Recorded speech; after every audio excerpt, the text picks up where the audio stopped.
Magandang umaga po. Narito na po ang magiging lagay ng panahon ngayong araw na Martes, January 7, 2025.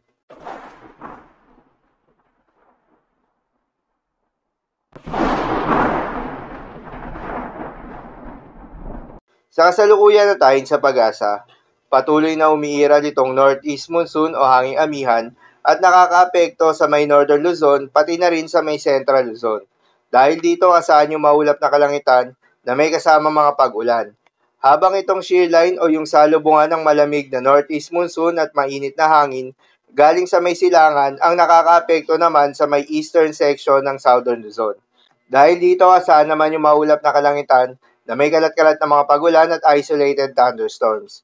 At sa nalalabing bahagi pa ng ating bansa kasama ng Metro Manila ay asahan naman yung epekto ng mga localized thunderstorms dahil dito asahan yung generally fair weather condition maliban lamang sa mga panandaliang buhos ng ulan lalo na sa hapon o sa gabi. Magandang balita naman dahil ayon sa pag-asa ay wala tayong binabantayan na low pressure area o bagyo sa loob o malapit sa Philippine Area of Responsibility na maring makaapekto sa ating bansa hanggang sa susunod na 3 araw. Ngunit kailangan pa rin nating maging handa dahil ayon nga sa datos ng pag-asa, posibleng may isang bagyo na pumasok o mabuo sa loob ng Philippine Area of Responsibility ngayong buwan ng Enero na may tsansang maglandfall sa may Eastern Visayas o kaya naman sa may Caraga region. Ngunit posible din naman itong lumihis ng ating bansa. Para naman sa magiging lagay ng panahon ngayong araw na Martes, dahil nga sa epekto nitong northeast monsoon, asahan sa Cagayan Valley, Cordillera Administrative Region at Aurora, ang maulap na kalangitan na may kasamang mga pagulan. Posible ang mga pagbaha o pagguho ng lupa, dahil sa katamtaman hanggang sa kung minsan ay malakas na pagulan. Habang sa Quezon, Camarines Norte, Camarines Sur at Catanduanes, ay asahan naman yung maulap na kalangitan na may kalat-kalat na mga pagulan at isolated thunderstorms na dulot ng shear line. Posible rin ang mga pagbaha o pagguho ng lupa dahil sa katamtaman hanggang sa kung minsan ay malakas na pagulan.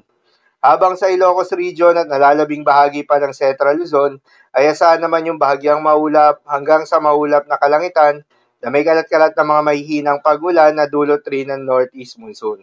At sa Metro Manila at nalalabing bahagi pa ng ating bansa ay asahan naman yung bahagyang maulap hanggang sa maulap na kalangitan na may kalat-kalat na mga pagulan o thunderstorms. Dulot naman yan ng mga localized thunderstorms. Posible rin ang mga pagbaha o pagguho ng lupa during severe thunderstorms.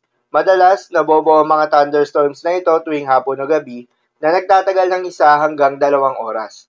Kaya naman ingat sa mga posibleng banta ng pagbaha at pagguho ng lupa, lalong-lalo na sa mga lugar na inuulan na noong mga nakaraang araw pa.